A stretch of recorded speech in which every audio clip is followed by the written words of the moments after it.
वर्षांचे प्रेमसंबंध, मुलीच्या कुटुंबियांकडून असलेला तीव्र विरोध. हा विरोध कमी करण्यासाठी म्हणून दोघांकडूनही सुरू असलेले प्रयत्न आणि अखेर मुलीच्या हट्टासाठी, आग्रहासाठी लग्नाला दिलेली संमती.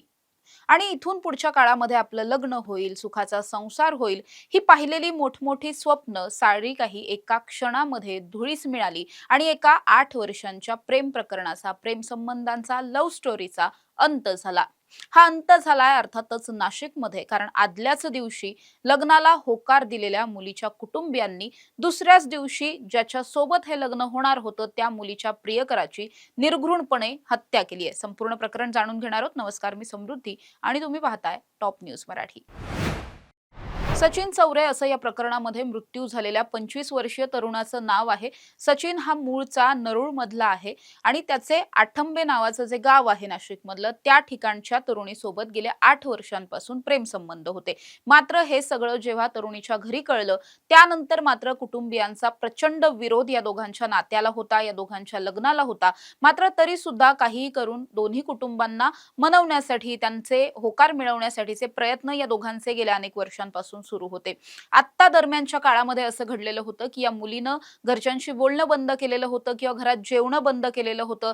ती कंटिन्यू आपल्याला त्याच्या सोबत जायचं आहे किंवा त्याच्याशी लग्न करायचं आहे, हाच हट्ट तिच्या कुटुंबियांसमोर ठेवत होती. आणि त्यामुळे इतका हट्ट जेव्हा आपली मुलगी करते, त्यानंतर त्यांनी या लग्नाला होकार देण्याचा निर्णय घेतला. हे सगळं जे मुलीचं कुटुंब आहे ते मुलाच्या कुटुंबाबरोबर भेटलं, त्याच्या आईवडिलांना भेटलं आणि त्यानंतर पहिली एक बैठक वगैरे यांच्यामध्ये बसली. पहिल्या बैठकीमध्ये या दोघांचं लग्न लावून देण्याचा निर्णय सुद्धा झाला. त्यानंतर मात्र या मुलीनं आपल्याला त्याच्याबरोबर म्हणजे सचिन बरोबर जायचंय असा आग्रह धरला आणि मुलीच्या कुटुंबियांनी सुद्धा तिला अगदी मोठ्या मनानं त्याच्यासोबत पाठवण्याचा निर्णय घेतला आणि पुढच्या काही दिवसांमध्येच या दोघांचं लग्न करायचं असं सुद्धा ठरलेलं होतं. आता सगळं काही ठरलेलं होतं. या दोघांना असं वाटलं की आता इथून पुढे तरी हा जो काही स्ट्रगलचा पिरियड आहे तो संपेल आणि आपल्या दोघांचं खरोखर लग्न होईल असं या दोघांना वाटत होतं. मात्र तसं काहीही घडलं नाही. कारण हे दोघे जे आहेत या दोघांना सुद्धा मुलाच्या घरी न ठेवता किंवा मुलीच्या घरी न ठेवता या दोघांना एकत्र मुलाचे जे दाजी आहेत आणि त्याची जी बहीण आहे त्यांच्या घरी कन्हेरवाडीला पाठवण्यात आलं. म्हणजे नाशिकच्या कळवण तालुक्यामध्ये असलेलं कन्हेरवाडी हे गाव आहे. या गावामध्ये या दोघांना सुद्धा पाठवलं गेलं. आदल्या दिवशीच लग्नासाठी होकार मिळालेला होता. मात्र घडलं असं की दुसऱ्या दिवशी सकाळी 10 वाजण्याच्या सुमारास ही जी मुलगी आहे, या मुलीचे दोन्ही भाऊ आणि तिचे मेहुणे हे त्या ठिकाणी दाखल झाले.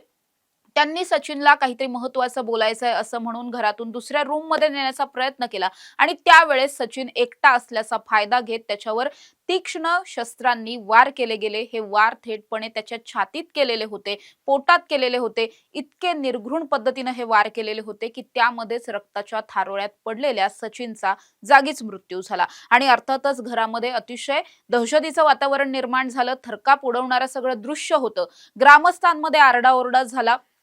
त्यानंतर मात्र पसार होण्याच्या तयारीत असलेले हे तीनही आरोपी ग्रामस्थांनी अक्षरशः या तिघांचा सुद्धा पाठलाग करत त्यांना पकडून ठेवलं. तातडीनं पोलिसांना माहिती कळवण्यात आली. पोलिसही घटनास्थळी दाखल झाले, मृतदेह ताब्यात घेतला आणि त्यानंतर या तीनही आरोपींना घटनास्थळावरूनच ताब्यात घेण्यात आलं. आता या प्रकरणामधला गुन्हा दाखल झालेला आहे.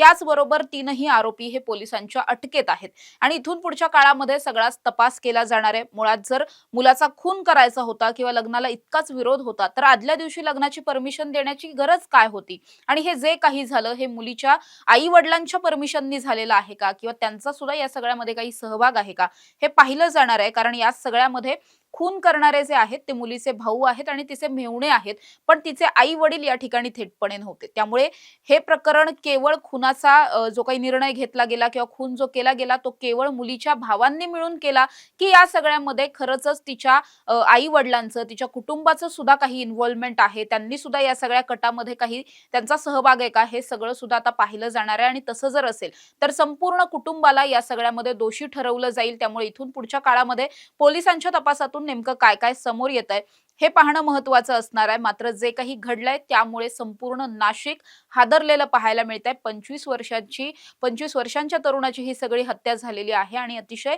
निर्घृण पद्धतीनं फुल प्रूफ प्लॅनिंग करून केले गेलेलं हे सगळं प्रकरण आहे. अगदी सैराटची पुनरावृत्ती म्हणावी लागेल. केवळ या प्रकरणामध्ये लग्न झालेलं नव्हतं, इतकंच काही ते वेगळेपण आहे. त्यामुळे आता या प्रकरणात पोलीस नेमकं काय तपास करतायत, त्यांच्या तपासातून काय काय निष्पन्न होत आहे हे पाहणं महत्त्वाचं असणार आहे. अशा ताज्या आणि महत्त्वाच्या बातम्यांसाठी तुम्ही पाहत राहा टॉप न्यूज मराठी. आपला महाराष्ट्र, आपली बातमी.